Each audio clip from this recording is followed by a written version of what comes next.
Hello दोस्तों, नमस्कार, welcome, स्वागत है आप सभी का। दोस्तों, आज हम बात करने वाले हैं 15 सितंबर की बहुत महत्वपूर्ण खबरों के बारे में जिनसे आपके एग्जाम में सवाल बनते हैं। तो दोस्तों, आने वाले आपके एसएससी जीडी और लेखपाल की परीक्षाओं के लिए हमारा ये करंट अफेयर्स बहुत ही महत्वपूर्ण रहने वाला है। तो शुरू से अंत तक वीडियो में जरूर बने रहें और पूछे गए प्रश्नों का जवाब कमेंट बॉक्स में जरूर दीजिए। तो आइए शुरू करते हैं पहले सवाल से। तो दोस्तों, बात करें अगर हम अपने पहले सवाल की, तो पहला सवाल हमारे पास आ गया है, भारत सरकार इनमें से किस दिन हिंदी दिवस मनाती है। तो भारत सरकार की तरफ से इनमें से किस दिन हिंदी दिवस मनाया जाता है, आपके पास ऑप्शन है 13 सितंबर, 14 सितंबर, 12 सितंबर या फिर 11 सितंबर। तो यहाँ पर जवाब हो जाएगा आपका 14 सितंबर। तो 14 सितंबर को आपने हिंदी दिवस मना रखा है। बात करें भारत में हिंदी दिवस 14 सितंबर को मनाया जाने वाला एक वार्षिक दिवस है जो कि देश की आधिकारिक भाषा के रूप में हिंदी की लोकप्रियता का जश्न मनाने के लिए मनाया जाता है। अब बात करें कि सर जी यहाँ पर एक वर्ड यूज हुआ है आधिकारिक भाषा, इसका मतलब भारत की कोई भी राष्ट्रीय भाषा अभी तक नहीं है। ठीक है, चलिए, अब राष्ट्रीय भाषा क्यों नहीं है अभी तक, इसके पीछे क्या वजह है, तो ये भी जान लीजिए। हमारे कॉन्स्टिट्यूशन के पार्ट 17 के आर्टिकल 343 में, ठीक है, पार्ट 17 के आर्टिकल 343 में जिस भाषा का उल्लेख है वह राजभाषा है, ना कि राष्ट्रभाषा। तो जब हमारे कॉन्स्टिट्यूशन में किसी राष्ट्रीय भाषा का उल्लेख नहीं है तो हम उसे राष्ट्रीय भाषा घोषित नहीं कर सकते, लेकिन अभी इस पर बात चल रही है। ठीक है, इसे ध्यान रखिएगा। फिर हमने इस आधिकारिक भाषा को कैसे अपना लिया, असल में हमने अपनी लिपि को अपनाया था। अब आप पूछेंगे सर जी लिपि क्या होती है, तो देवनागरी लिपि है हमारे हिंदी भाषा की, इसे याद रखिएगा। ठीक है, देवनागरी लिपि है हमारे हिंदी भाषा की, ये भी आपके लिए जानना अनिवार्य है। एक और दिवस मनाते हैं आप हिंदी दिवस के रूप में 10 जनवरी को, जो कि अंतर्राष्ट्रीय स्तर पर मनाया जाता है, आप इसे भी याद रखिएगा। ठीक है, चलिए नेक्स्ट क्वेश्चन की बात कर लेते हैं। तो फ्लोरेंस नाइटिंगेल अवार्ड 2021 से किसे सम्मानित किया जाएगा। फ्लोरेंस नाइटिंगेल अवार्ड 2021 से किसे सम्मानित किया जाएगा। भानुमति घीवला, स्मिता नागराज, वैशाली एस हिवासे, प्रिया रंजन। जवाब बात करें अगर हम सवाल नंबर 2 की, जवाब हो जाएगा भानुमति घीवला, यानी कि ऑप्शन नंबर ए यहाँ पर सही हो जाएगा। आइए थोड़ी सी जानकारी लेते हैं। तो गुजरात की एक नर्स को उनके स्वभाव के और उनके अच्छे कर्मों की वजह से ये अवार्ड दिया जाता है। गुजरात में वडोदरा के सर सयाजी राव जनरल अस्पताल की नर्स भानुमति घीवला को ये अवार्ड 2021 से सम्मानित किया जाएगा। ठीक है, उन्होंने 2019 में बाढ़ में आए हुए लोगों की लगातार सेवा कर रखी है। अगला सवाल है 3 नंबर का, भारत ने किस देश के साथ climate action and finance mobilization dialogue CFMD start किया है। ऑस्ट्रेलिया, जर्मनी, संयुक्त राज्य अमेरिका या फिर जापान। तो अगर हम बात करें इसके सही जवाब की, जवाब हो जाएगा आपका संयुक्त राज्य अमेरिका। भारत ने संयुक्त राज्य अमेरिका के साथ climate action and finance mobilization dialogue की स्थापना की है। अब बात करें अमेरिका के बारे में, तो देखिए अमेरिका की राजधानी होती है वाशिंगटन डीसी। अब बात करें वाशिंगटन डीसी किस नदी के किनारे पड़ता है, तो ये पड़ता है आपका पोटोमैक नदी के किनारे, आपको ध्यान रखना होगा। यहाँ पर डीसी ये जो वर्ड लिखा हुआ है इसका अर्थ होता है डिस्ट्रिक्ट ऑफ कोलंबिया, अर्थात यह कोलंबिया का एक डिस्ट्रिक्ट है, याद रखिएगा। सबसे बड़ा शहर यहाँ का न्यूयॉर्क होता है। राष्ट्रपति यहाँ के जो बिडेन साहब हैं, जो कि अभी ट्रंप को रिप्लेस करके बने हैं। उपाध्यक्ष कमला हैरिस हैं, जिन्हें times magazine of the year के पर्सन ऑफ द ईयर में भी चुना गया है।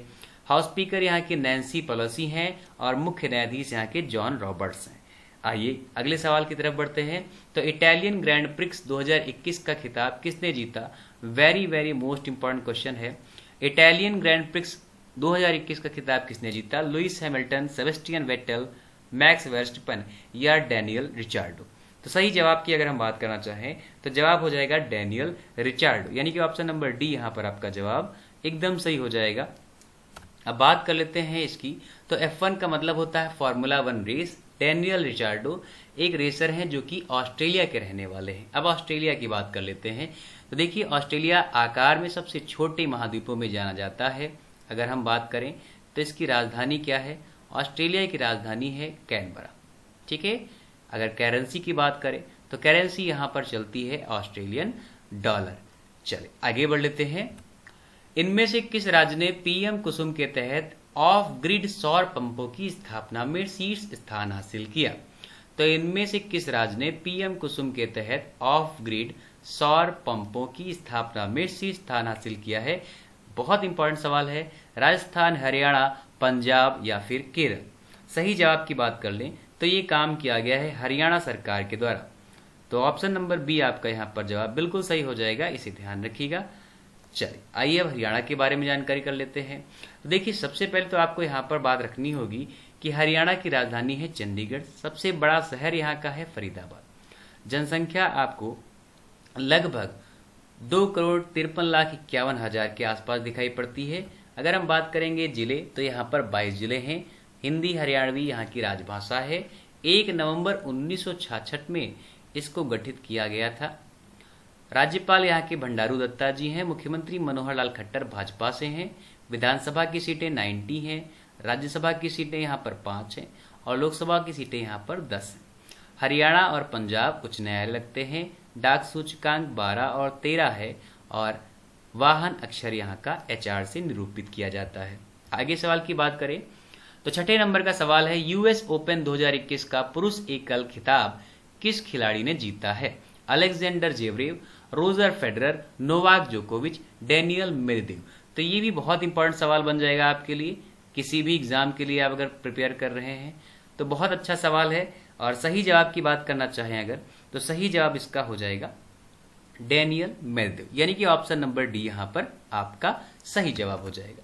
अगर बात करें तो ये रूस के रहने वाले हैं, रूस के डेनियल मेदवेदेव। दुनिया के नंबर 1 नोवाक जोकोविच सर्बिया के रहने वाले हैं। इनको सीधे सेटों में 6-4, 6-4, 6-4 से हराकर यूएस ओपन 2021 का पुरुष एकल अपने नाम कर लिया है। अब यहाँ पर देखिए, बात हुई है रूस की। तो रूस की राजधानी आपको पता है, इसे हम मॉस्को के नाम से जानते हैं। अगर हम बात करें तो आकार की दृष्टि से एशिया का सबसे बड़ा क्षेत्रफल रखता है रूस। यह 2 महाद्वीपों में फैला हुआ है, यूरोप और एशिया, इसीलिए इसको यूरेशिया का पार्ट कहा जाता है। अगर संसद की बात करेंगे तो ड्यूमा यहाँ की संसद है। राष्ट्रपति की बात करेंगे तो व्लादिमीर पुतिन, जो कि 2036 तक यहाँ पर नॉमिनेट हो चुके हैं। इनका भी नाम आपको याद रखना है। चलिए, अगर हम बात करें तो दुनिया का सबसे लंबा रेल मार्ग, जिसे आप ट्रांस साइबेरियन रेल मार्ग कहते हैं, वो भी आपको रूस में देखने को मिलता है। और सबसे ठंडा स्थान, जिसे आप बरखों यास्क कहते हैं, वो भी आपको रूस में देखने को मिल जाता है। चलिए, सवाल नंबर 7 की बात कर लेते हैं। तो भारत में बाजरा का हब बनने के लिए हाल ही में किस राज्य ने बाजरा मिशन स्टार्ट किया है? भारत में बाजरा का हब बनाने के लिए हाल ही में किस राज्य ने बाजरा मिशन स्टार्ट किया है? छत्तीसगढ़, गुजरात, उड़ीसा या फिर तमिलनाडु? तो सही जवाब की बात कर लेते हैं। जवाब हो जाएगा छत्तीसगढ़। ऑप्शन नंबर ए यहाँ पर सही हो जाएगा। अब छत्तीसगढ़ के बारे में जान लीजिए। तो छत्तीसगढ़ के मुख्यमंत्री प्यारे बच्चे भूपेश बघेल हैं, जिन्होंने ही बाजरा मिशन की स्टार्टिंग की है। इसके आधार पर हम किसानों को छोटी छोटी अनाज फसलों के लिए उचित मूल्य प्रदान करेंगे। चलिए, अब छत्तीसगढ़ की राजधानी की बात करें तो रायपुर, जिसका नया नाम अटल नगर रखा गया है, आप इसे भी ध्यान दीजिएगा। सबसे बड़ा शहर आपका रायपुर ही है। जनसंख्या आपके सामने लिखी हुई है। क्षेत्रफल यहाँ का लगभग 1,35,194 किलोमीटर वर्ग के बराबर है। 28 जिले हैं यहाँ पर। राजभाषा हिंदी और छत्तीसगढ़ी है।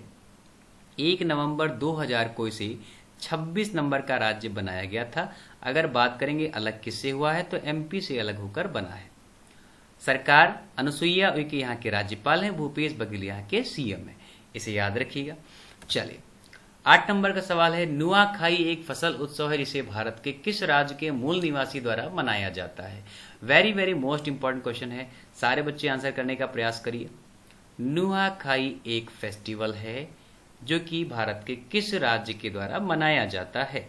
कर्नाटक, तमिलनाडु, आंध्र प्रदेश, उड़ीसा? तो 8 नंबर के सही जवाब की बात करें तो यह त्योहार उड़ीसा के द्वारा मनाया गया है, बहुत ही जोर शोर से। इसके अलावा आपने राजा फेस्टिवल अभी कुछ दिन पहले मनाया था, इसे भी याद रखिएगा। दोनों ही बहुत इंपॉर्टेंट है। बात कर लेते हैं उड़ीसा के बारे में। तो पश्चिमी उड़ीसा का एक कृषि त्योहार है जिसे हम नुखाई जुहर के रूप में मानते हैं। यह 11 सितंबर 2021 को धार्मिक उत्साह और परंपरा के साथ मनाया गया है। 1 अप्रैल 1936 में उड़ीसा को राज्य का दर्जा दिया गया। इससे पहले इसको हम उत्कल के नाम से भी जाना जाता है। ठीक है, उत्कल दिवस के रूप में भी बुलाते हैं। सबसे बड़ा शहर यहाँ का भुवनेश्वर है, जिसे आप सिटी ऑफ कैथेड्रल भी कहते हो। सिटी ऑफ कैथेड्रल भी कहा जाता है। सारी बातें ध्यान रखिएगा। 30 जिले हैं यहाँ पर। गणेशी लाल यहाँ के राज्यपाल हैं। नवीन पटनायक यहाँ के मुख्यमंत्री हैं, जिन्हें हाल ही में पेटा अवार्ड से सम्मानित किया गया था। अगर हम बात करेंगे तो एक सदनीय व्यवस्था 147 सीटें हैं यहाँ पर। लोकसभा 21, राज्यसभा 10, न्यायालय उड़ीसा उच्च न्यायालय लगता है। सवाल नंबर 9 की बात करें तो इनमें से किस फुटबॉल खिलाड़ी ने पुरुषों के अंतर्राष्ट्रीय फुटबॉल इतिहास में सबसे ज्यादा गोल करने वाले खिलाड़ी बनने के लिए गिनीज वर्ल्ड रिकॉर्ड्स में अपना नाम दर्ज करा दिया? तो यह किस खिलाड़ी ने किया है? लियोनेल मेसी, नेमार, मोहम्मद सलाह या क्रिस्टियानो रोनाल्डो? सारे बच्चे बताइए। तो गिनीज वर्ल्ड रिकॉर्ड्स में इन्होंने अपना नाम दर्ज कराया है। तो ये कौन है? अगर सही जवाब की बात करें तो क्रिस्टियानो रोनाल्डो हैं। इन्होंने ही अपना नाम गिनीज बुक में दर्ज कराया है। ये पुर्तगाल के खिलाड़ी हैं, याद रखिएगा। अब पुर्तगाल कहाँ पड़ता है? तो पुर्तगाल पड़ता है यूरोप में, यूरोप के दक्षिणतम एरिया में है, इसे ध्यान रखिएगा। चलिए, सारे बच्चे कमेंट में मुझे इस प्रश्न का उत्तर जरूर देंगे कि पुर्तगाल की कैपिटल क्या है। पुर्तगाल की कैपिटल क्या है? ठीक है, चलिए आगे बढ़ते हैं। अजीज अखनौज को किस देश के नए प्रधानमंत्री के रूप में नियुक्त किया गया है? अजीज अखनौज को किस देश के नए प्रधानमंत्री के रूप में नियुक्त किया गया है? तुर्की, अल्जीरिया, मोरक्को या फिर इजराइल? जल्दी से बताएं। अजीज अखनौज को किस देश के नए प्रधानमंत्री के रूप में नियुक्त किया गया? तुर्की, अल्जीरिया, मोरक्को, इजराइल? तो जवाब हो जाएगा आपका यहाँ पर मोरक्को। ये मोरक्को के नए प्रधानमंत्री बने हैं। अगर हम बात करेंगे तो सर जी इन्होंने राजा मोहम्मद 6 को नए प्रधानमंत्री के रूप में नियुक्त किया है। ठीक है, याद रखिएगा। प्यारे बच्चे, मोरक्को की बात करें तो ये अफ्रीका में पड़ता है, अफ्रीका के उत्तरी छोर पे पड़ेगा। राजधानी इसकी है रबात। मोरक्को की करेंसी होती है मोरक्कन दिरहम और मोरक्को के प्रधानमंत्री हैं अजीज अखनौज, जो कि अभी नॉमिनेट हुए हैं। ठीक है, चलिए आगे बढ़ लेते हैं। 11 नंबर का सवाल है, इसरो के साथ औपचारिक रूप से समझौते पर हस्ताक्षर करने वाली पहली निजी कंपनी कौन सी बन गई है? इसरो के साथ औपचारिक रूप से समझौते पर हस्ताक्षर करने वाली कौन सी निजी कंपनी है? Dhruva Space, Agnikul Cosmos, Bellatrix Aerospace, Skyroot Aerospace? तो जवाब की बात करेंगे तो यहाँ पर स्काई रूट एरोस्पेस यानी कि ऑप्शन नंबर डी आपका जवाब बिल्कुल सही हो जाएगा। स्काई रूट एरोस्पेस हैदराबाद स्थित एक अंतरिक्ष प्रौद्योगिकी स्टार्टअप अनुसंधान है, जिसने इसरो के साथ मिलकर इस प्रणाली को आगे बढ़ाया है। चलिए आगे बढ़ते हैं। इसरो के बारे में आपको कई बार बता चुका हूं। 1969 में इसकी स्थापना हुई, 15 अगस्त 1969 अम्बलाल साराभाई जी के द्वारा। ये इसके प्रथम अध्यक्ष भी कहलाते हैं और वर्तमान अध्यक्ष इसके के सिवान जी चल रहे हैं। ठीक है, चलिए। भारत में राष्ट्रीय वन शहीद दिवस कब मनाया जाता है? बेहतरीन सवाल है और बहुत इंपॉर्टेंट है। भारत में राष्ट्रीय वन शहीद दिवस कब मनाते हो आप? 13 सितंबर, 11 सितंबर, 12 सितंबर या फिर 10 सितंबर? तो आंसर कर दीजिए फटाफट से। 12 नंबर के सवाल की बात करेंगे तो ये 11 सितंबर आपका जवाब हो जाएगा, यानी कि ऑप्शन नंबर बी। चलिए, भारत में राष्ट्रीय वन शहीद दिवस हर साल 11 सितंबर को मनाया जाता है। 2013 में पर्यावरण और वन मंत्रालय द्वारा आधिकारिक तौर पर इस दिन की घोषणा की गई थी। सारे बच्चे मुझे बताएंगे आप पर्यावरण दिवस कब मनाते हो? कमेंट बॉक्स में इसका आंसर जरूर दीजिए। चलिए आगे बढ़ते हैं। राष्ट्रीय कंपनी कानून अपीलीय न्याय अधिकरण NCLAT के नए कार्यवाहक अध्यक्ष के रूप में किसे नियुक्त किया गया है? तो NCLAT के नए कार्यवाहक अध्यक्ष के रूप में हमने किसकी नियुक्ति की है? न्यायमूर्ति AIS चीमा, न्यायमूर्ति बंसी लाल भट्ट, न्यायमूर्ति M वेणुगोपाल या न्यायमूर्ति NV रमना? 13 नंबर के जवाब की बात करेंगे हम लोग तो न्यायमूर्ति M वेणुगोपाल आपका जवाब यहाँ पर सही हो जाएगा, यानी कि ऑप्शन नंबर सी। न्यायमूर्ति M वेणुगोपाल को 11 सितंबर 2021 से अपीली न्यायाधिकरण राष्ट्रीय कंपनी कानून अपीली न्यायाधिकरण, जिसे हम NCLT कहते हैं, के नए कार्यवाहक अध्यक्ष के रूप में नियुक्त किया गया है। इंपॉर्टेंट सवाल बन सकता है। 14 नंबर की बात करेंगे तो भारत ने हाल ही में इनमें से किस देश के साथ अपनी पहली 2+2 मंत्री स्तरीय वार्ता की है? तो आपको 2+2 मंत्री स्तरीय वार्ता की बात करनी है, ये भारत ने किस देश के साथ की है? इजराइल, जर्मनी, ऑस्ट्रेलिया या फिर फ्रांस? तो इसका भी जवाब आपका ऑस्ट्रेलिया है, यानी कि ऑप्शन नंबर सी यहां पर आपका सही हो जाएगा। याद रखिएगा, ऑस्ट्रेलिया के बारे में मैंने आपको पहले भी अभी बताया। यहां पर 11 सितंबर को नई दिल्ली में हैदराबाद हाउस में पहली बैठक का आयोजन किया जाएगा, जिसे आप 2+2 मंत्री स्तरीय वार्ता कहेंगे। चलिए आगे बढ़ते हैं। निम्नलिखित में से किसे याहू का नया कार्यकारी अधिकारी सीईओ नियुक्त किया गया है? तो याहू का नया सीईओ किसे बनाया गया? William Ruto, Jim Lanzone, Renate Nyborg, Scott Kessler? तो जवाब इसका हो जाएगा ऑप्शन नंबर बी, अर्थात जिम लैंजोन। जिम लैंजोन को याहू का नया सीईओ बनाया गया है। बात करेंगे याहू क्या है।